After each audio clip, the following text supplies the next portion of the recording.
नमस्कार मंडळी. आज आपण आता डॉक्टर ओझान बरोबर जाऊन टेकडी सरकार मंदिराला, हनुमान मंदिराला भेट दिली आणि तिथून येऊन तो डॉक्टर ओझांच्याकडेच राहिला आणि मग नंतर आता बुनामधनं आपण आता पुढचा प्रवास 10वा दिवस चालू झाला आपला. तर ओंकार, आज आता आपण बुनामधनं पुढं आता आपण प्रवासाला सुरुवात करूया. तर मग तू आता पुढचा प्रवास कथन करायला हरकत नाही पुढं. नमस्कार. नमस्कार.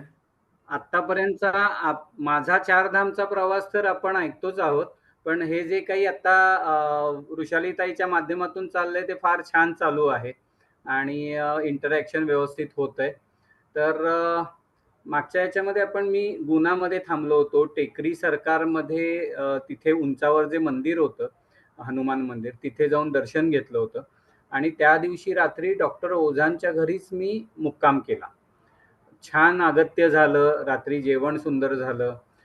मध्य प्रदेशमध्ये नमकीन एक जास्त प्रमाणात जेवणामध्ये वापरतात. तर छान एक चांगल्या प्रकारची शेव पण होती त्यांच्या जेवणामध्ये. तर सुंदर आस्वाद घेऊन, कारण आजचा माझा प्रवास जवळपास 150 किलोमीटरचा झालेला होता. थकलेलो होतो तरी सुद्धा छान जेवण आणि ताजेतवानं होऊन रात्री झोपलो. दुसऱ्या दिवशी सकाळी उठून पुन्हा त्यांनी मला दूध वगैरे दिलं. त्यांच्या इथे दूध नाश्ता झाला आणि पुढच्या प्रवासाला निघालो. तर पुढचा प्रवास, आजचा मुक्काम ग्वाल्हेर मध्ये होता. सॉरी, शिवपुरीमध्ये मुक्काम होता. तर ग्वाल्हेर अजूनही पुढे आहे. मध्ये ग्वाल्हेरच्या आधी शिवपुरी नावाचं एक गाव लागतं. तर आजचा मुक्काम शिवपुरीमध्ये होता. शिवपुरीमध्ये सुद्धा माझ्या मुक्कामाची व्यवस्था झालेली होती. शिवपुरीला म्हणजे सकाळी म्हणतोस का रात्रीचं मुक्काम? नाही, रात्रीचा मुक्काम. मी आज गुनामधून निघालोय सकाळी. बरोबर. शिवपुरीमध्ये माझ्या मुक्कामाची व्यवस्था आधीच झालेली होती. बरलाईमध्ये जे शिधय कुटुंबामध्ये मी माझ्या नातेवाईकांकडे राहिलो होतो, त्यांनी त्यांच्या ओळखीने माझी मुक्कामाची व्यवस्था केलेली होती. बरोबर. तर मुक्कामाच्या ठिकाणी जायची काळजी नव्हती. गुना आणि शिवपुरी हे अंतर सुद्धा थोडंच होतं, साधारणपणे 110-120 किलोमीटरचं अंतर होतं. त्यामुळे व्यवस्थित जाता येईल. फार काही पुढे पोहोचल्यावर काय करायचं, कुठे मुक्काम करायचा, ही विवंचना नव्हती. बरोबर. पण मग ते काय, तो 120 किलोमीटर म्हणजे तुझ्यासाठी फार खूप नव्हता तो तसा नेहमीच्या. म्हणजे तुलनेने जो प्रवास 150 किलोमीटर आदल्या दिवशी झाला होता, त्या मनाने 120 किलोमीटर तसे व्यवस्थित म्हणजे तो प्रवास सुखकर झाला असेल, काही अडचणी किंवा काही तुला अनुभवायला नाही आल्या? म्हणजे गुना ते शिवपुरी ह्या प्रवासात काही फारशी अडचण नाही आली. दुपारी म्हणजे सकाळी 6:30-7 ला मी निघालो डॉक्टरांकडून, त्यांच्या घरातून. ते स्वतः मला हायवे पर्यंत सोडण्यासाठी आले होते.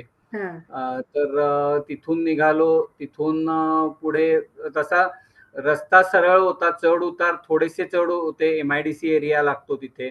तर MIDC एरिया पार करून मी पुढे आलो आणि मग पुढचा रस्ता बऱ्यापैकी सोपा होता तुलनेने. दुपारी साधारणपणे या प्रवासामध्ये मी दुपारी एक 70 ते 80 किलोमीटर अंतर पार केलं आणि दुपारी एक राजस्थानी खानावळ मिळाली. ढाबाच होता तो आणि तिथे मी जेवायला थांबलो होतो. तर मुळात एक म्हणजे सांगायचं त्या ह्याचं जास्त तात्पर्य, की तिथे त्यांनी सुद्धा फार अगत्याने मला स्वागत केलं. म्हणजे त्यांना मी जेव्हा सांगितलं की मी कशासाठी चाललोय आणि माझा काय प्रयत्न आहे, तर त्यांना ते ऐकून नवल वाटलं आणि त्यांनी माझं अगदी अगत्यपूर्वक स्वागत केलं. तिथे दुपारी जेवून मी विश्रांती घेतली. जाताना सुद्धा त्यांचा हे होता की परतीच्या प्रवासात सुद्धा तुम्ही येताना आमच्याकडे थांबा वगैरे, असं त्यांनी सांगून मी तिथून दुपारी जेवून निघालो. ह्या मधल्या काळात शिदोरे म्हणजे ज्यांच्या घरी मी मुक्काम करणार होतो शिवपुरीमध्ये, तर त्यांचा मला 1-2 वेळेला फोन आला. त्यांना अपेक्षित होतं मी 120 किलोमीटरचं अंतर दुपारी 2 वाजेपर्यंत पार करेन आणि त्यांच्याच घरी जेवायला जाईल, दुपारचं जेवण घ्यायला, असं त्यांचा आग्रह होता. पण तेवढं शक्य नव्हतं. कारण एक तर सकाळी निघायला उशीर झाला होता, बरं. दुसरं म्हणजे आदल्या दिवशीचा प्रवास भरपूर होता. त्यामुळे मी या सगळ्या ह्याच्यातून मी असं ठरवलं की संध्याकाळपर्यंत आपण पोहोचू तिथे. तर ते हे करून मी शिदोरेंच्या घरी जायला निघालो, शिवपुरीला. तिथे मध्ये एक शिवपुरीच्या आधी साधारणपणे एक 20 किलोमीटर 25 किलोमीटर अंतरावर पठोरा नावाचं गाव लागलं. बर. आणि तिथे एक गुरुद्वारा आहे. बर. म्हणजे माझ्या अगदी हायवेवरती ज्या रस्त्याने मी पुढे जाणार होतो तिथेच एक गुरुद्वारा आहे. गुरुद्वाराचं एकंदरीत त्या इमारतीची देखणी इमारत बघून मला वाटलं की आपणही आतमध्ये जाऊन दर्शन घ्यावं. तर मी गेलो, तिथे त्यांना विचारलं की मी जाऊ शकतो का आतमध्ये, कारण त्यांचेही नियम असतात प्रत्येकाचे. तर त्यांनी मला सांगितलं ठीक आहे तुम्ही, कारण मुख्य म्हणजे त्यांच्या इथे डोक्यावरती साफा बांधूनच आतमध्ये जायचंय. त्यामुळे मग त्यांनी मला, माझ्या डोक्यावरती बांधलेलं होतंच, त्यामुळे त्यांनी लगेच परवानगी दिली. आणि परवानगी दिली. तिथे मी गेलो. दुपारी साधारणपणे 3:30ची वेळ होती. दुपारी सुद्धा छान तिथे आतमध्ये एवढं चैतन्यपूर्ण वातावरण होतं. गुरु ग्रंथ साहेबचं पठण चालूच होतं तिथे.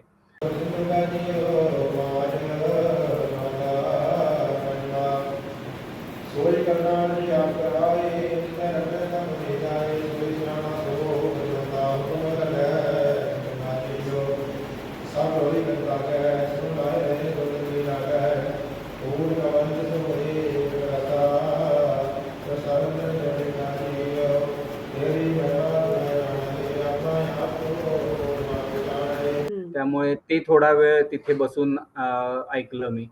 आणि आतमध्ये एक प्रसन्न होऊन आणि एक आशीर्वाद घेऊन तिथून मी बाहेर पडलो. लंगर पण असतं ना त्यांचं? हा, लंगर असतं, पण दुपारी माझं भोजन झालेलं होतं, त्यामुळे मी लंगर नाही घेतला. मला त्यांनी सांगितलं की तुम्हाला लंगर हवा असेल तर, पण ती लंगरची वेळ टळून गेली होती. बरोबर. तरी सुद्धा त्यांनी मला तिथे विचारलं की तुम्ही जेवणार असाल तर तुमची व्यवस्था होईल. पण माझं भोजन झालेलं होतं, त्यामुळे मी फक्त तिथे दर्शन घेण्यासाठी थांबलो होतो. दर्शन घेऊन मी एक 4 वाजता तिथून निघालो. 3 वाजले असतील. ती इमारत अगदी देखणी होती, त्यामुळे ते सुद्धा बघत मी पुढे निघालो. तिथून आता शिवपुरी फारच थोडं अंतर राहिलंय, 20-25 किलोमीटरचं अंतर होतं. त्यामुळे मी 4-4:30 वाजताच शिवपुरीमध्ये पोहोचलो. शिदोरेंचा फोन येतच होता की कुठे पोहोचला आहात काय, ते मला पत्ताही सांगत होते त्यांचा. त्यांनी लोकेशन पाठवलंच होतं मला, पण तरी मला ते गाईड करत होते. हे सगळं तू अजूनही मध्य प्रदेशमध्येच आहे? हा, अजूनही मी मध्य प्रदेशमध्येच आहे. शिवपुरी मध्य प्रदेशमध्ये आहे. पुढे ग्वाल्हेर लागणार आहे, तर ती मध्य प्रदेशमध्ये मुख्य एक ठिकाण आहे ग्वाल्हेर. तर तिथे शिवपुरीमध्ये मी 4-4:30 वाजता पोहोचलो. मला तिथे शिवपुरीमध्ये स्वातंत्र्यवीर तात्या टोपे यांची समाधी आहे, तर ती बघायची होती. तुला माहिती होतं ते? हा, मला कळलं होतं आणि पुस्तकातही मी वाचलं होतं. तर मला तिथे दर्शन घ्यायचं होतं, त्यामुळे मी ती समाधीचा पत्ता विचारून तिथपर्यंत पोहोचलो. ते जिथे त्यांना जे फाशी देण्यात आली ते ठिकाण आहे, आणि तिथे त्यांचा एक पुतळा त्यांनी हे केलाय, उभा केलाय.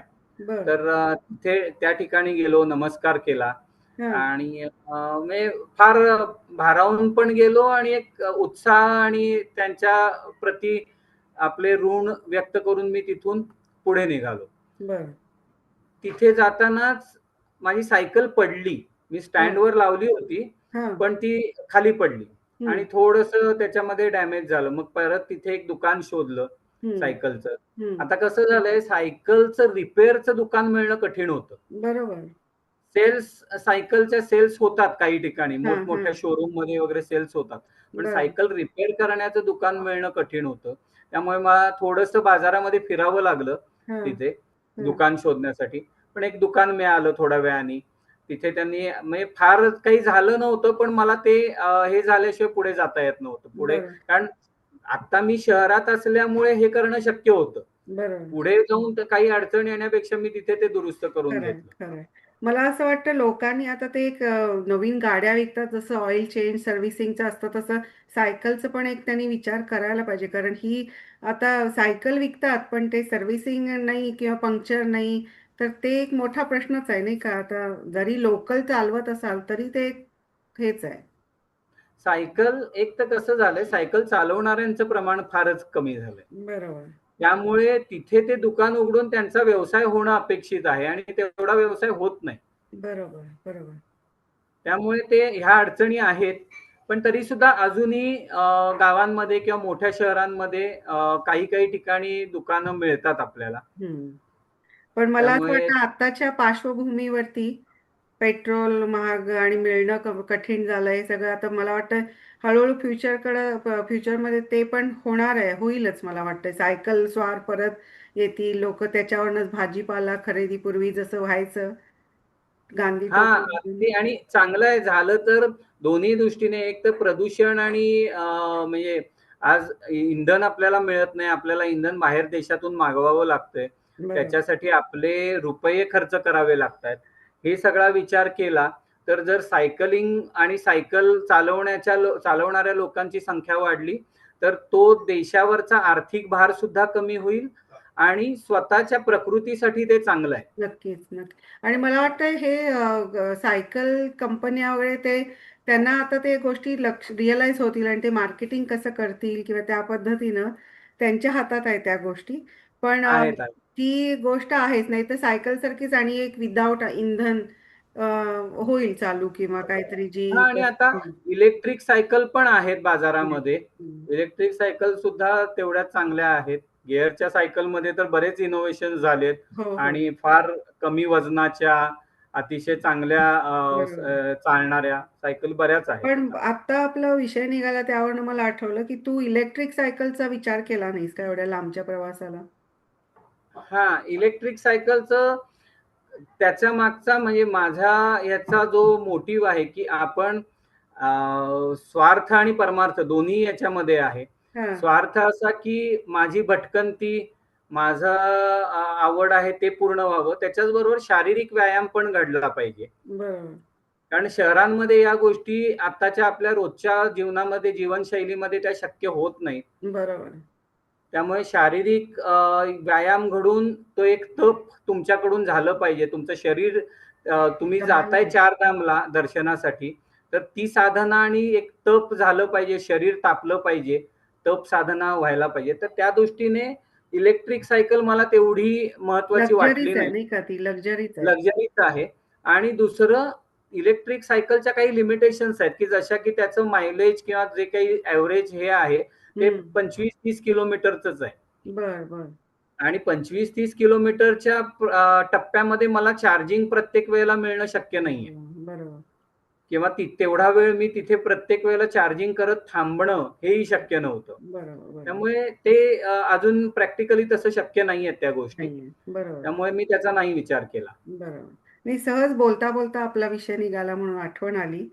कारण बरोबर. नवीन जनरेशनला वाटेल एवढे कशाला कष्ट करायला पाहिजेत. इलेक्ट्रिकच्या सायकल आहे, नाही का? त्यामुळं बरोबर. इलेक्ट्रिक आहे, आपण ती पण घेऊ शकतात. असं काही बाईक बाईक घेऊ शकतो. त्यामुळं नॉट नेसेसरी की तुम्ही रेग्युलर सायकलच घ्यायला पाहिजे. त्यामुळे असं जनरल प्रश्न आला म्हणून विचारला. बरोबर. पण आता आपण तात्या टोपेंनाची समाधीला तू भेट दिलीस. त्याच्या हो. पुढं तुझी सायकल तू काय डॅमेज झाली ती दुरुस्त करायला तू शोधतोयस तिथं. हां. मिळालं तिथे का? मला एक हं, सायकल दुकान मिळालं हं. आणि ते मी म्हणजे दुरुस्ती करून लगेचच श्री शिदोरे यांच्या घरी गेलो. बरं.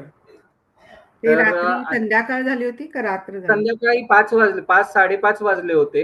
हां, 5:30 ची वेळ होती साधारणपणे हां. आणि तिथे पोहोचल्यानंतर आणखीन एक त्यांनी हे झालं म्हणजे शिदोरे सहकुटुंब बरं, त्यांनी तिथे मराठी भाषिक लोक बरेच आहेत. बरं. म्हणजे शिवपुरी, ग्वाल्हेर, हां, इंदोर, हां, देवास या भागामध्ये मराठी भाषिक लोक बरेच आहेत. हां, हां. तर तिथल्या शिवपुरीमधल्या काही मराठी भाषिक लोकांना आणि तिथे त्यांचा एक संघ आहे. मराठी भाषिक लोकांचा. हम्म. तर तिथल्या काही लोकांना त्यांनी त्यांच्या घरी बोलवलं होतं माझ्या स्वागतासाठी. वा, छान. आणि त्यातल्या त्या लोकांतर्फे माझा त्यांनी सन्मान केला तिथे. मला म्हणजे एकत्र येऊन सगळ्यांनी आनंदपूर्वक मला शुभेच्छा दिल्या, सन्मान केला, स्वागत केलं चांगल्या प्रकारे.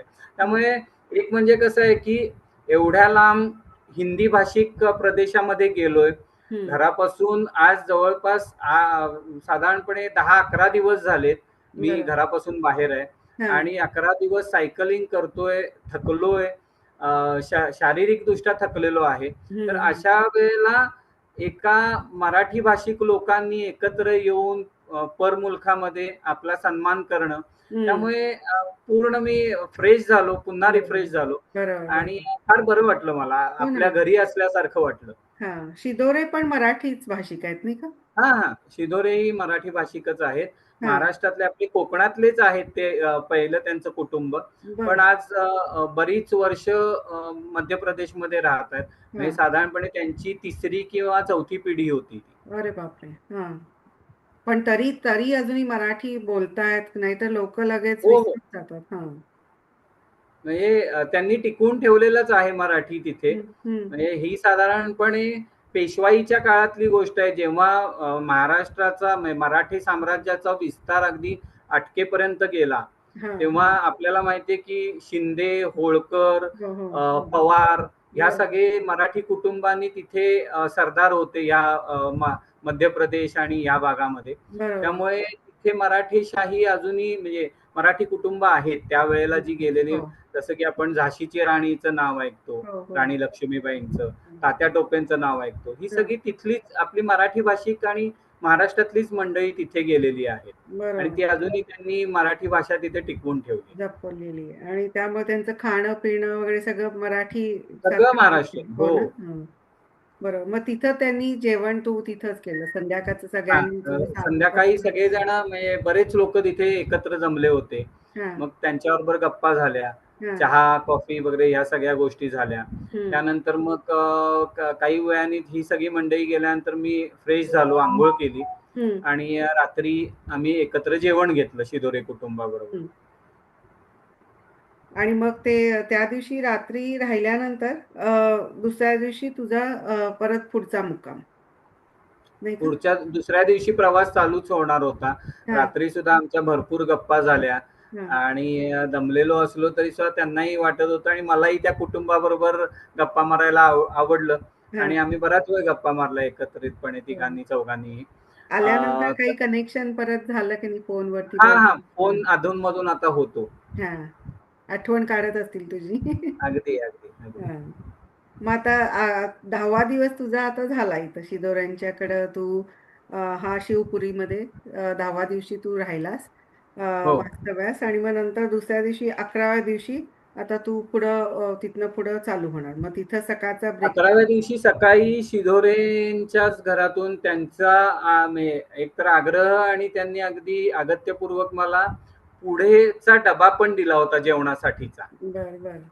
त्यामुळे तिखट मिठाच्या पुऱ्या, चटणी वगैरे असं दही चटणी असं त्यांनी सगळं एका डब्यामध्ये करून तयार करून दिलं होतं. कारण मधला आजचा मुक्काम आता ग्वाल्हेर मध्ये आहे. तर ग्वाल्हेर मधला मुक्काम शिवपुरी पासून 100 किलोमीटरच अंतर आहे ग्वाल्हेर, फार अंतर नाही आहे. आणि बऱ्यापैकी शिवपुरी हे ग्वाल्हेर पेक्षा थोडस उंचावरती आहे. त्यामुळे भौगोलिकरित्या उंचावर असल्यामुळे मला एक जास्तीचा हे होता ऍडव्हान्टेज की थोडा उतार जास्त मिळणार होता. उतार मिळणार होता, मला वाटलं चढ मिळणार होता. नाही, कारण ग्वाल्हेर खाली आहे आणि शिवपुरी वरच्या बाजूला आहे, त्यामुळे मला तिथे उतार मिळणार होता. त्यामुळे लवकरही पोहोचणार होतो मी. पण या मधल्या पॅच मध्ये साधारणपणे 70-80 किलोमीटरच्या पॅच मध्ये वस्ती बरीच कमी आहे. रस्त्याला वस्ती नाही आहे तिथे. तर वस्ती नसल्या. आता तू अजूनही हायवेवरच चाललायस ना का काय लोकल रस्त्यावर? नाही, हा सगळा मुंबई आग्रा हायवेच आहे. ओके. एबी रोड ज्याला म्हणतात, आग्रा बॉम्बे हायवे मध्ये वस्ती बरीच कमी आहे. रस्त्याला वस्ती नाही आहे तिथे. तर आता वस्ती तू नसल्या आता तू अजूनही हायवेवरनच चाललायस ना, का काय लोकल हो, रस्त्यावरनं? नाही हा सगळा मुंबई आग्रा हायवेच आहे. हायवेच आहे. ओके. AB रोड ज्याला म्हणतात, आग्रा बॉम्बे हायवे. हा. तर त्याच्यावरूनच मी जातोय. हम्म. पण या हायवेवरती सुद्धा मधल्या टप्प्यामध्ये बरेचसे पॅचेस असे की तिथे वस्ती नाहीये. बर. कारण गाव आतल्या बाजूला आहे हायवे पासून, हा. हा. आतमध्ये आहे आणि मी हायवेवरनं चाललोय. बर. आणि ह्या पॅच मध्ये बरीच झाडी भरपूर आहे, थोडंसं जंगल आहे मध्ये. हम्म. तर ह्या सगळ्या गोष्टींचा हे केला तर त्यांनी मला जेवणासाठी तिथे डबा दिलेला होता. हम्म. आणि मी तो टप्पा पार करून साधारणपणे दुपारी एक 3च्या दरम्यान मी जेवायला थांबलो होतो. ते जिथे थांबलो ते अगदी रस्त्यावरच मी एके ठिकाणी थांबलो. बर. आजूबाजूला घनदाट एकदम झाडी होती हा. आणि तिथेच मी एक बस स्टॉप होता. त्या बस स्टॉप वरती मी जेवायला थांबलो होतो. पाणी वगैरे होतच तुझ्याकडे? हा, पाणी होतं. हम्म. जिथे थांबलो त्याच्याच समोरच्या बाजूला पाण्याची व्यवस्था मला दिसली. हम्म. त्यामुळे ते परत भरून घेता येणं शक्य होतं. माझ्याकडचं संपून पुढच्या बर. प्रवासासाठी परत भरून घेतलं तिथून. बरोबर. आणि भूक पण लागलेलीच होती. हम्म. आणि तिखट मिठाच्या पुऱ्या, दही आणि मिरची हे सगळं असल्यामुळे छान उत्तम छान. जेवण झालं हो माझं. ना. पण आता युजली दुसरा अनोळखी माणूस एका गावामध्ये आला की तो लगेच ओळखीस येतो लोकांच्या, की हा या गावचा नाहीये. नाही का, लोकांना कळतं की हा कुठनं आलाय बाबा, ह्याचा उद्देश काय आहे. लोक, आता तू म्हणतोस तू हायवेवरनं चाललास, पण तरी आता तू बस स्टॉपला जिथे थांबलास तिथे लोक आजूबाजूला काहीच नव्हती का त्यांच्या नजरेत? कारण त्यांच्या दृष्टीनं तू कोण वाटत होता? लक्षात येतं. हम्म. आणि माझी सायकलवर असलेला भगवा ध्वज हे खरं. सगळं बघून त्यांनी मला आपसुकच विचारलं की कुठून आलाय, काय, या सगळ्या गोष्टी. हम्म. हम्म. तर ते तसं होतच स्वाभाविकपणे. तर हम्म. तसं माझ्या बाबतीत तिथे झालं. त्यांना सगळी माहिती दिली. मग त्यांनी थोडीशी गप्पा मारल्या. हम्म. थोड्या वेळात त्यांची जाण्याची व्यवस्था झाली, ते निघून गेले. हम्म. मी माझा डबा संपवला, एक थोडा वेळ विश्रांती घेतली, हम्म. पाणी भरून घेतलं आणि हम्म. मग पुढे निघालो. हम्म.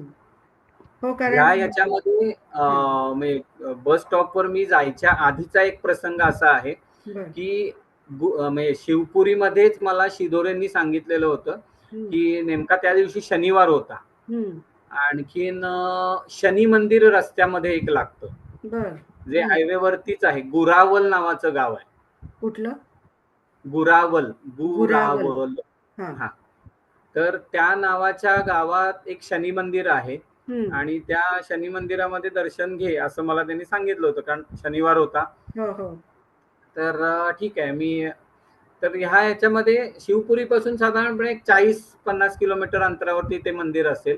हम्म. मी सकाळी जेव्हा निघालो, थोडा उशिरा निघालो मी, हम्म. 8 वाजता वगैरे शिवपुरीमधून. हम्म. तर तिथून मी गुरावल येण्यासाठी मला वाटत होतं आत्ता येईल, मग येईल. कारण साधारणपणे एक 10 वाजल्यावर मला वाटलं की आता येईलच ते, कारण बरोबर. किती अंतर. कारण ताशी साधारणपणे सकाळच्या वेळेत तुम्ही जेव्हा ताजेतवाने असता, भरपूर ताकद असते तुमची, तेव्हा 20 किलोमीटर ताशी होत होतं. बरोबर. पण जसं जसं दिवस वाढायला लागेल, ऊन वाढायला लागेल, हम्म. तसं तसं त्या अंतराचा तो सरासरी वेग कमी होतो. आणि मग दिवसाचा सरासरी वेग हा 12-14 किलोमीटरच्या वेळेतच राहतो. हम्म. बरोबर. त्यामुळे मी जेव्हा मंदावतो प्रवास आपला थोडा. आपणही थकतो, ऊन हो. पण वाढत असतं. खरंय. आणि जसं जसं दुपार पुढे सरकेल तसा आपला वेग फार कमी होतो. बरोबर बरोबर. तर त्या गुरावलमध्ये मी शनी मंदिर कधी येईल कधी येईल असं आधेमध्ये एखादी गाडी जरी गेली तरी मी त्यांना विचारत होतो पटकन की शनी मंदिर कहाँ पे है, यहाँ पे. तर असं ते चालू होतं. बराच वेळ झाला, अजून येत नाही, अजून येत नाही. मला वाटलं चुकून मला कळलं नाही आणि मागे गेलं का, कारण दर्शन तर घ्यायचंच होतं मला शनिवार असल्यामुळे. तर असं मी सारखं विचारत होतो. बर, आज मी जिथे ग्वाल्हेरमध्ये जाणार होतो तिथे माझी राहायची व्यवस्था अजून ठरलेली नव्हती. हो हो. पण शिदोरे कुटुंबांनीच त्यांच्याबरोबर जे लोक संध्याकाळी आले होते माझ्या स्वागतासाठी, त्यांच्यापैकी काही जणांनी सांगितलं होतं की ग्वाल्हेरमध्ये लक्ष्मीगंज नावाचा परिसर आहे. बर. तर तिथे गजानन महाराज मंदिर आहे. ओके. तर तिथे तुझी राहायची व्यवस्था होईल.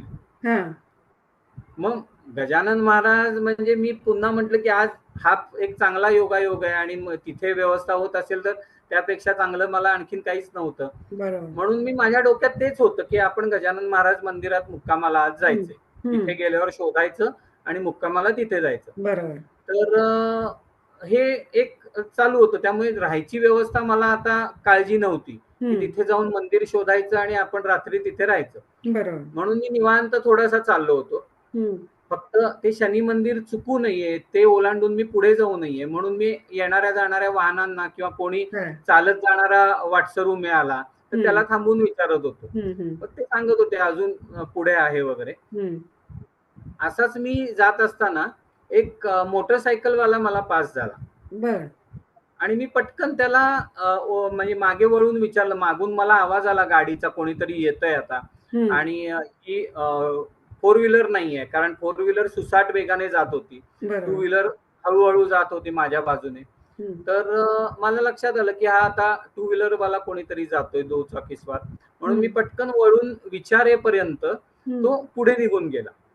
ती व्यक्ती पुढे निघून गेला आणि एक 100-200 मीटर 500 मीटर पुढे जाऊन ती व्यक्ती थांबली. गाडी थांबवली त्याने. आणि त्यांनी मला थांबवल्यावर विचारलं. मी त्यांना विचारलं शनी मंदिर कुठे आहे? ते म्हणाले अजूनही पुढे आहे ते थोडंसं. तुम्हाला पुढे लागेलच हायवेवरती. थोड्या अंतरावर गेल्यावर तुम्हाला रस्त्याला काळे झेंडे मंदिरावरती असलेले दिसतील. ते शनी मंदिर. तर म्हटलं ठीक आहे. मग त्यांनी पण माझी चौकशी केली की तुम्ही कुठून आलाय, काय कुठे चाललाय वगैरे या सगळ्या गोष्टी. तर तिथे त्यांना मी जेव्हा सांगितलं, ती व्यक्ती पंजाबी होती. त्यांचं नाव नमन संधू. ओके. तर पंजाबी असली तरी डोक्यावर पगडी नव्हती. मी त्यांना विचारलं की तुम्ही पंजाबी आहात म्हणताय पण डोक्यावर पगडी नाही. तर ते म्हणाले लहानपणीच माझे केस कापले गेले काही कारणामुळे आणि मग तेव्हापासून मी केस नाही वाढवले किंवा पगडी नाही धारण केली. मग त्यांनी मला विचारलं की तुम्ही ग्वाल्हेर मध्ये आज जाणार आहात तर कुठे राहणार आहे? तर मी म्हटलं की मी अमुक अमुक ठिकाणी एक गजानन महाराज मंदिर आहे, तिथे मी राहणार आहे. तर ह्या पुढच्या घटना कशा असतात तुला नंतर लक्षात येईल की त्यांनी मला स्वतःहून सांगितलं की तुम्हाला जर राहायचं असेल तर गोल पहाडी नावाच्या भागामध्ये तुम्ही जा. आणि गोल पहाडीमध्ये एक गुरुद्वारा आहे. तर त्या गुरुद्वारावरती छान तुमची राहण्याची व्यवस्था होईल. मी ठीक आहे म्हटलं की आहे ओके ठीक आहे. पण माझ्या डोक्यात तेच होतं की आपल्याला गजानन महाराज मंदिरात जायचंय. ठीक आहे, गुरुद्वारा आहे, सगळं ठीक आहे. पण डोक्यात महाराजांच्या मंदिरात तिथे वास्तव्याला जायचं एवढंच होतं. म्हणून मी जास्त लक्ष दिलं नाही. त्यांना ठीक आहे म्हटलं. ते सुद्धा पुढे निघून गेले. मी पुढच्या प्रवासाला लागलो. दुपारी साधारणपणे 12च्या दरम्यान मी मंदिरात पोहोचलो, तिथे शनी मंदिरात. तिथे दर्शन घेतलं. थोडा म्हणजे कपडे धुवून टाकले माझ्याकडे जे होते ते आणि वाळत टाकले आणि थोडा वेळ विश्रांती घेतली तिथे. कुठं? शनी मंदिरात? शनी मंदिरामध्ये. तिथे विश्रांती घेऊन मी पुढच्या प्रवासाला गेलो. मग घाटी गावच्या पुढे गेल्यावरती डबा खाल्ला माझ्याकडे असलेला. आणि मग आता ग्वाल्हेर 40 किलोमीटरच अंतर राहिलं होतं. दुपारी 3 वाजले होते. तर 3 पासून पुढे 40 किलोमीटर जायला मला 2 तास पुरेसे होते. 2-2.5 तास मी 5:30 पर्यंत पोहोचणार असं एक होतं. पण तिथून निघालो आणि मी लवकर पोहोचलो ग्वाल्हेर मध्ये, कारण उतार असल्यामुळे मी साधारणपणे 4 वाजताच ग्वाल्हेर मध्ये पोहोचलो. आता ग्वाल्हेर शहर मोठं आहे. संस्थान आहे.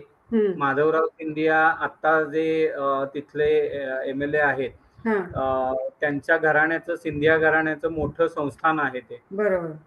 जसं आपण आपल्या कोल्हापूरमध्ये छत्रपती शाहूंचं वगैरे हे आहे त्या पद्धतीनेच तिथे त्यांचा राज्यकारभार ते चालवत होते आणि अजूनही ते सगळं तिथे त्यांची प्रतिष्ठा आणि या सगळ्या गोष्टी आहेत. तर तिथे मी गेलो. तिथे सुद्धा सायकल अजून मी जनरल चेकअप केलेलं नव्हतं. इंदोरमध्ये ते झालं नव्हतं. आणि ग्वाल्हेरमध्ये डिकेथलॉनचं आउटलेट आहे. बर. त्यामुळे मी ते पटकन गुगल केलं, मॅपवरती बघितलं कुठे आहे, ही चौकशी केली आणि मी तिथे पोहोचलो. पोहोचलो, सायकल जनरल चेकअप लगेच तिथल्या डिकॅथलॉन शोरूम मध्ये त्यांनी पटकन करून दिलं. त्यांनाही विशेष होतं की एवढा मोठा प्रवास करून एखादी व्यक्ती आली आपल्या इथे आणि चेकअपसाठी, त्यांनी चेकअप करून दिलं पटकन. आणि आता म्हटलं ठीक आहे, आता आपल्याला जायचंय गजानन महाराज मंदिर शोधायचंय. बरोबर. तिथून बाहेर पडलो. मग बोलताना हे लक्षात आलं की ग्वाल्हेरमध्ये राणी लक्ष्मीबाई, झाशीची राणी, यांची समाधी स्थळ आहे यांचं. बरोबर. त्यामुळे ग्वाल्हेरमध्ये ते आहे म्हटलं, पटकन मी तिकडे जाऊन पहिल्यांदा दर्शन घेतलं. बरोबर. कारण ही आपल्यासाठी स्मृतीस्थळ आहेत आणि शौर्य गाथा आहेत इथे वेगवेगळ्या लिहिल्या गेलेल्या. आणि त्यांचं दर्शन घेऊन तिथे नतमस्तक होऊन आपल्यामध्येही तो कुठेतरी एक संचार व्हावा, त्याचा अंश तरी आपल्यामध्ये असावा आणि तिथे नतमस्तक होणं हे मला अतिशय महत्वाचं होतं. मी तिथे गेलो, छान मोठा परिसर आहे आणि एक बाग त्यांनी तयार केले आजूबाजूला. मध्येच राणी लक्ष्मीबाईंची घोड्यावर आरूढ असलेली एक मोठा पुतळा आहे तिथे. तर हे सगळं बघून तिथे नमस्कार करून मी तिथून बाहेर पडलो आणि गजानन महाराज मंदिर शोधायचं. जवळपास 1 ते 1.5 तास मी त्या परिसरात फिरत होतो. लक्ष्मीगंज या परिसरात पोहोचलो, तिथे चौकशी केली, पण मला ते महाराजांचं मंदिर कुठेही मिळालं नाही. मॅपवरती मला दाखवत होतं गजानन महाराज मंदिर किंवा काय. तिथल्या 1-2 लोकांनी सांगितलं ते गणपती मंदिर सांगितलं. ते गणपती मंदिरात गेलो, पण तिथे सुद्धा त्यांचं बांधकाम चालू होतं, त्यामुळे तिथेही राहायची व्यवस्था काही नव्हती. त्यामुळे जवळपास अंधार पडायची वेळ झाली, 6 वाजून गेले, 6-6:30 वाजले आणि माझी राहायची काही व्यवस्था होईना. ह्या सगळ्या प्रकारात पटकन मला आठवलं की नमन संधूंनी मला गोल पहाडीला जायला सांगितलं. बरोबर. आणि त्या एका व्यक्तीच्या सांगण्यावरून, म्हणजे देव तुमची कशी व्यवस्था करत असतो, त्या व्यक्तीच्या सांगण्यावरून मी गोल पहाडी, म्हणजे गोल पहाडी हा मोठा एरिया आहे त्या ग्वाल्हेर मधला आणि तिथे वरती पहाडीवरती ग्वाल्हेरचा किल्ला आहे. आणि त्या किल्ल्यामध्येच गुरुद्वारा आहे. तर त्या मोठा आहे गुरुद्वारा, किल्ल्याचा आवार सुद्धा मोठा आहे आणि त्यात गुरुद्वारा आणि तो सुद्धा आवार प्रचंड आहे. भरपूर लोक तिथे दर्शनाला येतात, म्हणजे शीख समुदायाचे पण येतात आणि इतर सुद्धा मंडळी तिथे दर्शनाला जातात. त्यामुळे मला ते आठवल्यावर मी गेलो. किल्ला पहाडीवर असल्यामुळे खडा चढ आहे. लोक एक प्रेक्षणीय स्थळ सारखं तिथे किल्ल्यावरती जातात, बघतात, फिरतात संध्याकाळची. इव्हन बाहेरचीच लोक नाही तर ग्वाल्हेर मधली, शहरामधली लोक सुद्धा संध्याकाळी जाऊन तिथे टेकडीवरती बसतात किल्ल्यामध्ये. तर त्यामुळे रहदारी, त्या रस्ता किल्ल्यावरती जायचा अरुंद आहे, पण रहदारी भरपूर होती. त्यामुळे मला तिथे सायकल चालवणं थोडंसं अवघड गेलं. चढ पण असल्यामुळे जास्त मी सायकल बसून चालवू शकत नव्हतो. शेवटी एका टप्प्यात सायकलवरनं उतरलो आणि सायकल ढकलत मी वरती गेलो. पण तो एवढा चढ आहे की ते ढकलणं सुद्धा माझ्यासाठी कठीण झालं होतं. सायकलवरती, कॅरियरवरती 16 किलोचा वजन होतं माझं, म्हणजे सामान आणि हे सगळं. आणि चढ असल्यामुळे ते वजन मागच्या बाजूला होत्यामुळे सायकल खाली येत होती. त्यामुळे माझे खांदे आणि हात दुखायला लागले ते वर जाताना. वर पोचलो, गुरुद्वारामध्ये गेलो, तिथे पुन्हा जाऊन त्यांचं खाली ऑफिस आहे, ऑफिस मध्ये जाऊन चौकशी केली की मला राहण्याची व्यवस्था माझी काय होईल. तर त्यांचं म्हणणं की तिथे खोल्या त्यांच्या फुल झालेल्या होत्या, राहायची व्यवस्था खोल्यांमध्ये नव्हती. पण तरी सुद्धा त्यांनी मला सांगितलं की त्यांनी एक त्यांच्याच पार्किंग लॉट मध्ये खाली गाद्या टाकलेल्या आहेत आणि तिथे फॅन वगैरे आहेत, तर तिथे झोपायची व्यवस्था होईल. ठीक आहे, मला तेवढं माझ्यासाठी पुरेसं होतं. मला माझं फ्रेश होण्यासाठी जागा आणि झोपण्याची जागा एवढं मिळालं की माझं काम झालं होतं. लंगर त्यांचा चालूच होता, लंगर मध्ये भोजन मिळणारच होतं. त्यामुळे मी पटकन गेलो, सगळं सामान ठेवलं, तिथेच त्यांचं बाथरूम मध्ये फ्रेश झालो आणि लंगरमध्ये जाऊन जेवण घेतलं. बरोबर. त्यांचा प्रसाद घेतला. तिथे सुद्धा म्हणजे एकदम स्वच्छता भरपूर असते. हो, हो. एकदम सात्विक जेवण असतं लंगरमध्ये सुद्धा. बरोबर. त्यामुळे त्यांची वाढण्याची पद्धत आणि हे सुद्धा एक युनिक असतात सगळ्या गोष्टी. तर ते हे केल्यानंतर रात्री तिथे जाऊन त्या पार्किंग लॉटमध्ये जाऊन झोपलो. छान झोप लागली. कारण फॅन वगैरे होता, सगळं ओपन पार्किंग लॉट होता. त्यामुळे झोप पण मस्त लागली. दुसऱ्या दिवशी सकाळी आता हा पुढचा दिवस चालू झाला. बरोबर. 12वा दिवस चालू झाला आता. 12वा दिवस चालू झाला. आणि दुसऱ्या दिवशी सकाळी उठून अंघोळ वगैरे आवरली माझी, पूजा केली आणि परत मला गुरुद्वारामध्ये दर्शन घ्यायचं होतं. बरं. पण गुरुद्वारामध्ये तिथे त्यांचा नियमाप्रमाणे तुमची फुल पॅन्ट असल्याशिवाय तुम्हाला आत प्रवेश नव्हता. बरं. आणि मी दुर्दैवाने माझ्याकडे फुल पॅन्ट नव्हती. आणि जी एक ट्रॅक पॅन्ट मी वापरत होतो, रात्री झोपण्यासाठी मी ट्रॅक पॅन्ट वापरत होतो एक. पण ती ट्रॅक पॅन्ट रात्री झोपलेले कपडे घालून परत सकाळी त्याच कपड्याने मला अंघोळ झाल्यावर त्याच कपड्याने जाणं मला संयुक्तिक वाटलं नाही. बरोबर. आणि मला हाफ पॅन्ट वरती तिथे त्यांनी परवानगी दिली नाही, म्हणून मी बाहेरूनच नमस्कार केला आणि मग मी निघालो. इथं बऱ्याच देवळांमध्ये आमच्या इथं अमेरिकेत तर हा शॉर्ट्स किंवा स्लीवलेस घालून चालत नाही. सो त्यांच्याकडे तुम्ही लुंगी ठेवतात, बाहेर लुंग्या ठेवतात किंवा डोक्याला घालायचं असेल, जसं पंजाब्यांच्यात इथं पण ठेवतात, ते बांधायचं असेल तर ते तसं तिथं लुंगीकडे काही नव्हती का ठेवलेली? आणि ते असलं पाहिजे, हा ड्रेस कोड नक्की त्या त्या ठिकाणी असलं पाहिजे. जसं की आपण एखाद्या पार्टीला जाताना आपण धोतर नेसून जाऊ का, तिथे आपल्याला ड्रेस कोड कसा आड येतो.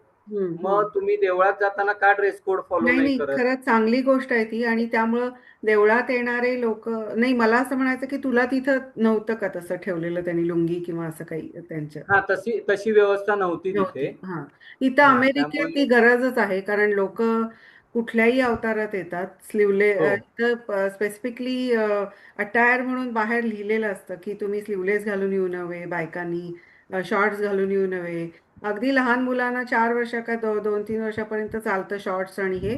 पण बाकी मोठ्यानी मोस्टली इंडियन क्लोथ्स मध्ये या असं असतं. पण नाहीतर फुल शर्ट, फुल पॅन्ट किंवा नॉट नेसेसरी साडी नेसायला पाहिजे बायकांनी किंवा कुर्ते, पण अमेरिकन कपडे घातले तरी सुद्धा कव्हर पाहिजे सगळं. योग्य आहे ते, असलंच पाहिजे. आणि ते सुरुवातीला बरेच जण त्याला अपोज पण केलेले आम्ही बघितलेले आहेत लोक, कारण ते समरमध्ये आम्ही बाहेरनं आलो, कुठल्याही अवतारात कसेही बाहेरनं यायचे, तुम्ही तिथं ते पाळायला पण पाहिजे की शुद्धी आहे.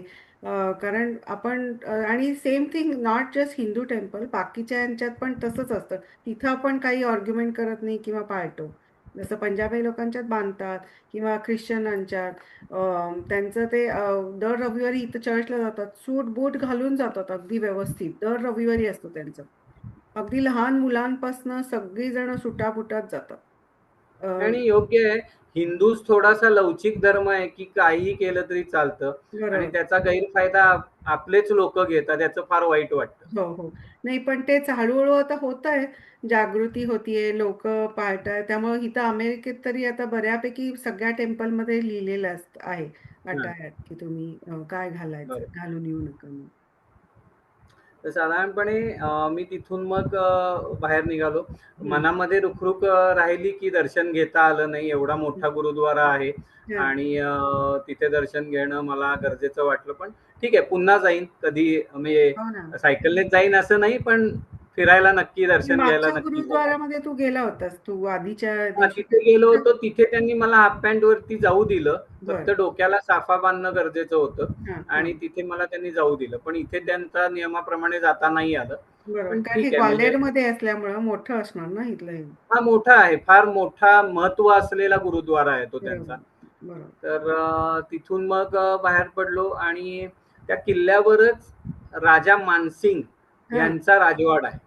ओके. तर मोठा महाल आहे, अतिशय सुंदर देखणा. अजूनही त्या भिंतींवरचं रंगकाम त्या काळातलं सुद्धा अजून जसंच्या तसं आहे काही भागांमध्ये. हे कुठं? किल्ल्यामध्ये? किल्ल्यामध्ये जो महाल आहे मानसिंग यांचा. हा तर त्या ह्या महालामध्ये अजूनही काही भागांमध्ये जो एक निळा असा रंग दिलाय भिंतींना, एवढा सुंदर दिसतो आणि जसाच्या तसा येतो. बर त्यामुळे त्याचे काही फोटो काढले. सुंदर, म्हणजे अतिशय सुंदर आहे ते बघणं. खालनं एका बाजूने पूर्ण ग्वाल्हेर शहर दिसतं त्या महालातनं. त्यामुळे ते सगळं बघून साधारणपणे एक 8 वाजता मी तिथून खाली उतरलो, म्हणजे किल्ल्यातून. आणि किल्ल्यातून खाली उतरलो, परत ग्वाल्हेर शहरात आलो. शहरात आल्यावर तिथेच घनश्यामदास बिर्ला यांनी बांधलेलं कोणार्कच्या सूर्यमंदिराच्या सारखंच एक सूर्यमंदिर तिथे बांधलेलं आहे ग्वाल्हेरमध्ये. अगदी हुबेहू कोणार्कचं जसं सूर्यमंदिर आहे तसं मंदिर त्यांनी तिथे बांधलेलं आहे. तर आणि तिथे त्यांनी चांगली व्यवस्थाही ठेवली, म्हणजे स्वच्छता किंवा शिस्त हे छान आहे तिथे आतमध्ये. तर बघण्यासाठी सोडतात. सकाळी साधारणपणे 9 वाजल्यापासून संध्याकाळी 5 वाजेपर्यंत ते बघण्याची वेळ असते त्यांची. तर तिथे ते सोडतात. मी पण जाऊन तिथे जाऊन दर्शन घेतलं आणि छान सूर्यमंदिर आहे ते. तिथे थोडा वेळ ध्यानस्थ बसलो होतो आणि मग तिथून बाहेर पडल्यानंतर साधारणपणे 11 वाजता मी पुढच्या प्रवासाला, म्हणजे ग्वाल्हेर मधनं मी बाहेर पडलो. हायवेला लागला. हा, पुढे हायवेला आलो पुन्हा. आता पुढचं जे गाव होतं ते मुरैना नावाचं गाव होतं. मुरैना. त्या गावात म्हणजे रात्री राहायचं का तू जातो? नाही, मधलंच एक गाव होतं, मोठं गाव होतं. आणि त्या मुरैनाच्या पुढे गेल्यानंतर मुरैनामध्ये मी दुपारी पोहोचलो. दुपारी पोहोचल्यावर तिथेच एक राम मंदिर होतं. त्या राम मंदिरामध्ये जाऊन भोजन भिक्षा घेतली. तिथे थोडा वेळ विश्रांती घेतली आणि तिथून पुढचा प्रवास. त्याच्या आधी त्या राम मंदिराच्या आधी सुद्धा एका गावामध्ये, शहरामध्येच एका ठिकाणी थांबलो होतो.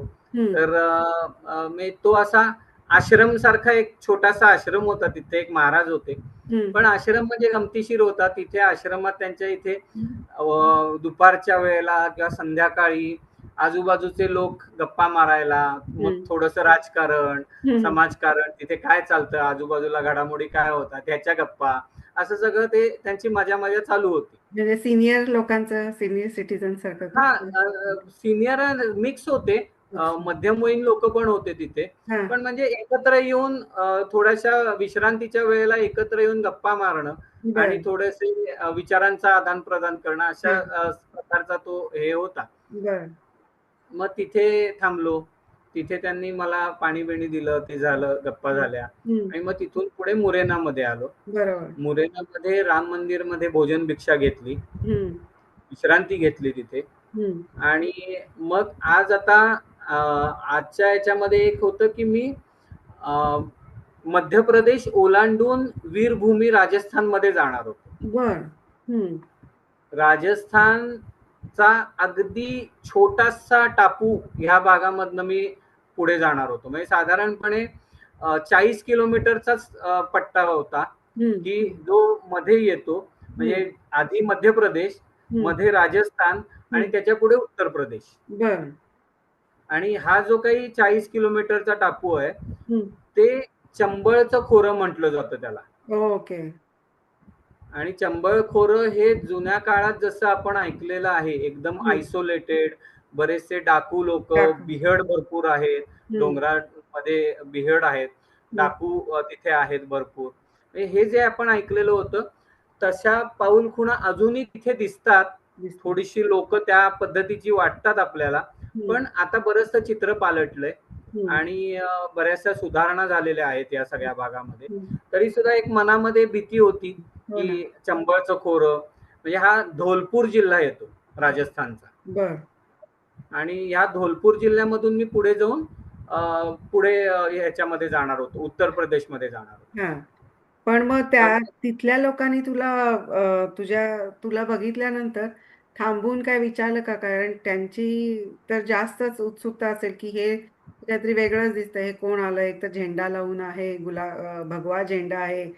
कारण चंबळ त्यांचे खोरे, त्यांचे वेश परिधान करणं किंवा काय वेगळं होते का काय? कारण जे आपल्या डोक्यात आहेत डाकू कसे असायचे, पिक्चर मध्ये दाखवायचे तसेच होते का नॉर्मलच माणसं? नाही, आता आता सगळं चित्र बदललेलं आहे तिथलं. हा.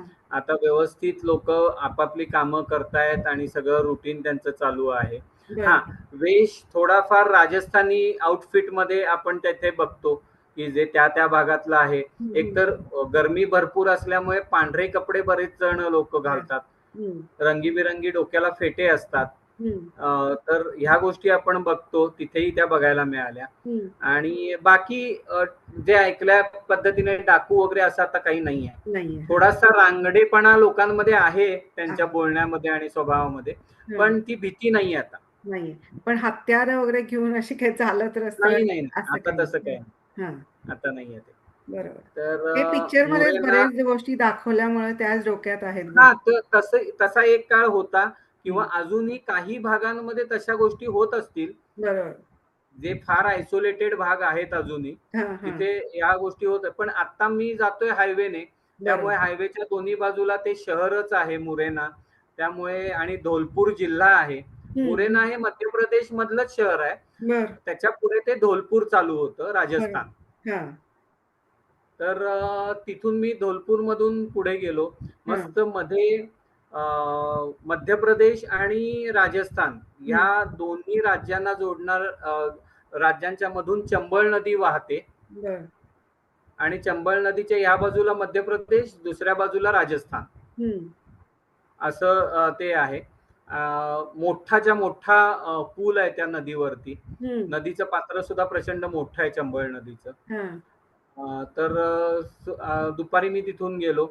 आणखीन संध्याकाळ होता होता मधल्या एका टप्प्यामध्ये जिथे एक हे चंबळ नदी ओलांडून आपण राजस्थानमध्ये जातो, हं. तिथे पुढे एका टप्प्यात अशी छोटीशी खिंड आहे आणि त्या खिंड थोडा चढ आहे. तर त्या हं. चढात दोन्ही बाजूला ना रस्त्याच्या हं. प्रचंड प्रमाणात मावा विकला जातो. मावा मावा. म्हणजे आपण त्याला खवा म्हणतो ना. ओ खवा, नॉट हा, मावा म्हणजे ड्रग्स मावा नाही. हां, तो मावा नाही. हां. मावा म्हणजे आपण दुधापासून जे करेक्ट. करतात, हं. हां. हा, तो विकला जातो. खोया म्हणजे म्हणतात त्याच्या ते हिंदीमध्ये खोया. कोया म्हणतात. हा, खोया. हं. तर तिथे म्हणजे असे दोन्ही बाजूला बघायला मिळाले. प्रचंड अगदी एक 2-2 फुटाचे असे ढीग केलेले त्या खव्याचे हां. दुकानाच्या बाहेर आणि ते बरोबर. लोक विकत घेत होते. मोठमोठे ट्रक सुद्धा जात असताना तिथे थांबून ते विकत घेत होते हे खवा. कुठं ते ढोलपूरमध्ये? हा, ढोलपूरमध्ये राजस्थानमध्ये एंट्री राजस्थानमध्ये. केल्यानंतर. कारण त्या भागात म्हणजे अ, गोधन भरपूर आहे. बरं, बरं. गाई, म्हशी हे भरपूर आहे. हां, हां. मग दुधाचे मवेशी म्हणतात पदार्थ त्यांना. पण काय म्हणतात भरपूर विकले जात असतील तिथं. हां, त्यामुळे तिथे ते दुकानाच्या दुकानं आहेत, रांगा लागल्यात तिथे. हं. लोकं थांबून घेत असतात आणि हं. त्याची चव सुद्धा मी थांबून म्हणजे घेतलं. जाताना मी नाही बघितलं, हं. पण परतीच्या प्रवासात मी थांबलो होतो तिथे बरं, बरं. आणि चव घेतली. तर सुंदर टेस्ट आहे. हां, मस्त हां. खवा चवीला होता. बेळगावला कुंदा जसं दूध आटून हां, तसं हां, हां. खोयाचंच ते अगदी कुंदा होतो. बरोबर. त्याच्यात साखर वगैरे काही नाही घातले तरी सुद्धा ते सुरेख लागतं. म्हणजे इतकं छान पण तसंच तिथं पण लोकं घेऊन खातात का असं? हां, तिथे दोन्ही प्रकार आहेत. एक हं. फिका पाहिजे असेल तर विदाऊट शुगर पण आहे हां. आणि विथ शुगर सुद्धा तुम्हाला गोड व्यवस्थित पाहिजे पाहिजे तर. हां. असेल तर तसाही आहे. बरं, पण बरं. फिका सुद्धा जरी आपण घेतला ना, तरी असा अगदी अगोड वगैरे नाही लागत. छान त्याला एक गोड चव आहे. हां, दुधाची चव चांगली आहे हां, तिथे. दुधाची चव आहे. हं, हं. बरोबर. म्हणजे तू ते तिथून मी पण पुढे अनुभवायला मिळालं गेल्यानंतर तुला. हो, मनिया नावाच्या गावात मी मुक्काम केला होता. बरं. मनिया हे गाव म्हणजे गावाच्या थोडंसं बाहेर थांबलो होतो हं. आणि एक छोटंसं मंदिर होतं बरं. आणि त्या मंदिरात एक महाराज राहत होते. एकटेच राहायचे. हां. म्हणजे त्यांनी ते वैयक्तिक मंदिर स्वतःसाठी बांधलेलं होतं. कारण हं, ते हं. महाराज म्हणजे त्या भागातले एक शेतकरीच होते. ओके. शेतकरी कुटुंब आहे. त्यांचं कुटुंब साधारणपणे एक 2 किलोमीटर तिथून लांब राहतं हां. आणि ते स्वतः तिथे राहतात. हं. तर ते मी तिथे थांबलो होतो.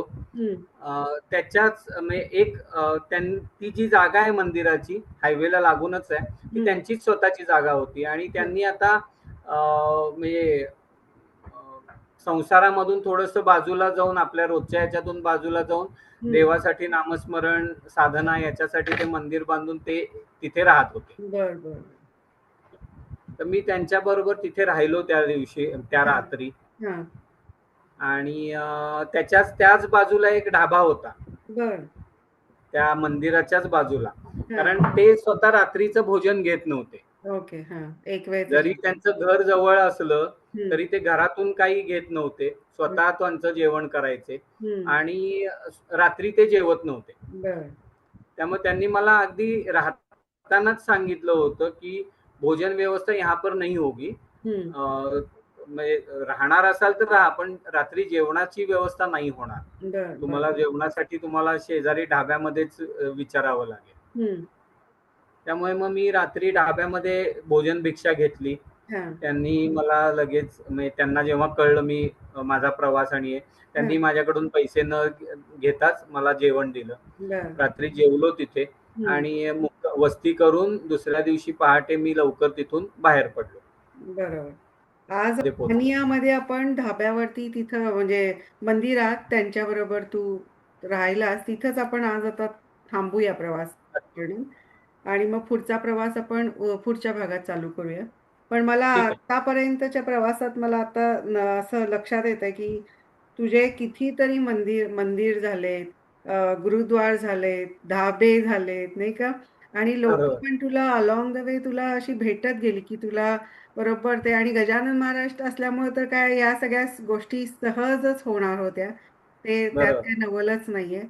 अ, त्यामुळं प्रवासातही अगदी न ठरवता म्हणजे हे तू निघालास कोल्हापुरातनं, तेव्हा या सगळ्या गोष्टी प्लॅन म्हणजे रूट ठरला असेल, पण कुठल्या मंदिरात, कुठं काय, पण तुला बरोबर तसं-तसं भेटत गेली लोकं आणि मंदिरं मिळत गेली, गुरुद्वार मिळत गेले, तुझे लंगर झाले, नाही का? आणि धाब्यावरती जेवणं झाली. तर बरोबर त्यांनी तसं तुझ्या बरोबर असल्यामुळं ते मार्ग मोकळा होत गेला तुझा त्याचा. हो, अगदी, अगदी. आणि रस्ता जरी आपण आधी ठरवलेला असला, तरी मी त्या दिवशी तिथे पोहोचेन का नाही? का हं. आधीच थांबावं लागेल? का बरोबर. काही वेळेला मी पुढे जाईन?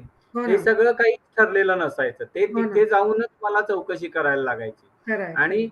जसं की महाराज व्यवस्था करत जात होते, त्यामुळे मला जरी थोडा वेळ मी चौकशी केली तरी मार्ग मिळायचा, बरोबर. व्यवस्था व्हायची हां. आणि तो दिवस निघून जायचा.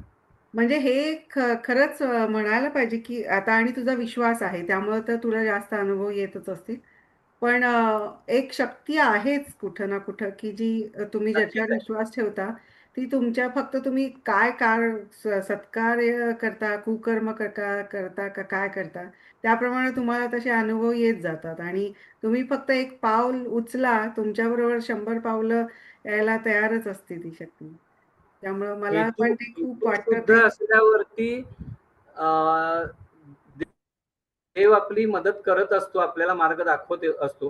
हेतू शुद्ध असल्यावरही सहाय्य होतो जग जेठी असं म्हणतात. बरोबर. त्यामुळे परीक्षा तसं तरी काही तर घेणारच. त्याच्याबरोबर परीक्षा तर घेतली जाणारच, पण त्याच्यात तुम्ही माघार घेता का तुम्ही दटून चालता, पुढे जाता, ते पण नक्कीच बघितलं जाणार. तुमची साधना आहे किंवा तुमची भक्ती किती आहे. पण हे पण आपल्याला हे सगळं लक्षात येतात या गोष्टी हो, तुझ्या त्याची प्रवासात. अनुभूती घेतली जाते, हां, अनुभूती मिळते. बरोबर. चालेल. मग आज आपण इथंच थांबूया. पुढचा प्रवास आपण पुढं मनियानंतर पुढचा प्रवास पुढच्या भागात. पुढच्या भागात. हं. नमस्कार. नमस्कार. मंडळी, आज इथेच थांबतोय. मला आशा आहे, की तुम्हालाही पुढचा भाग ऐकायची तेवढीच उत्सुकता आहे आणि पुढचा भाग ऐकायचा असेल, तर प्लीज लाइक, शेअर आणि सबस्क्राईब करा.